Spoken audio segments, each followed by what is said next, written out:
जब कोई एस्ट्रोनॉट धरती पर वापस आता है तो लोग आते ही उसे कंधे पर क्यों उठा लेते हैं और उसे जमीन पर चलने क्यों नहीं दिया जाता। दरअसल जब एस्ट्रोनॉट स्पेस में होते हैं तब उनकी मसल्स पर बिल्कुल भी भार नहीं पड़ता, क्योंकि उस वक्त वो माइक्रोग्रेविटी एक्सपीरियंस कर रहे होते हैं, जिस कारण उनकी मसल्स और हड्डियां कमजोर हो जाती हैं। अब ऐसे में अगर धरती पर लौटते ही एस्ट्रोनॉट अपने पैरों पर खड़ा होगा तो उसकी हड्डियां भी फ्रैक्चर हो सकती है, इसलिए उन्हें उठाकर लाया जाता है और फिर उनकी कमजोर हड्डियों को मजबूत करने के लिए बहुत सी एक्सरसाइज करवाई जाती है। कभी सोचा है कि वैज्ञानिकों ने आज तक अमेज़न जंगल को पूरी तरह एक्सप्लोर क्यों नहीं किया? देखो, अमेज़न जंगल कोई आम जंगल नहीं है। ये एक ऐसी जगह है जहाँ पर हर कदम पर मौत छिपी हुई है।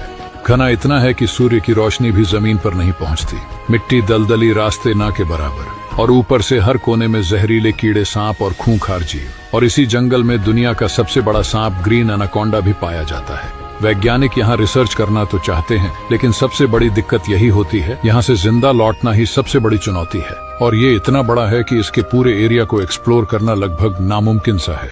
दुनिया के 3 सबसे खतरनाक जंगल जहां जाना खतरे से खाली नहीं है। Number 1, Congo forest. 3.7 मिलियन वर्ग किलोमीटर में फैला यह जंगल अफ्रीका का सबसे बड़ा और दुनिया के सबसे खतरनाक जंगलों में से एक है। इसमें 10,000 से ज्यादा पौधों की प्रजातियां और कई खतरनाक जीव जैसे गोरिल्ला, तेंदुए और विषैले कीड़े पाए जाते हैं। Number 2, Amazon rain forest. लगभग 6.7 मिलियन वर्ग किलोमीटर में फैला यह जंगल दुनिया का सबसे बड़ा रेन फॉरेस्ट है। ये लाखों पक्षियों और जानवरों का घर है। इस जंगल में दुनिया का सबसे बड़ा सांप ग्रीन एनाकोंडा पाया जाता है। जगुआर, पिराना मछलियां, रंग बिरंगे जहरीले मेंढक, डार्ट फ्रॉग्स जैसे खतरनाक जीव पाए जाते हैं। Number 3, taiga forest. ये दुनिया के सबसे बड़े जंगलों में से एक है। ये जंगल बर्फ से ढका रहता है, लेकिन यहाँ की कड़ाके की ठंड और कठिन वातावरण इसे इंसानों के लिए खतरनाक बनाता है। कभी कभी तो यहाँ का तापमान -50 डिग्री सेल्सियस तक गिर जाता है। डोरेमोन ने बचपन में एक फैक्ट बताया था, पहले आप इसे सुन लो। नोबिता,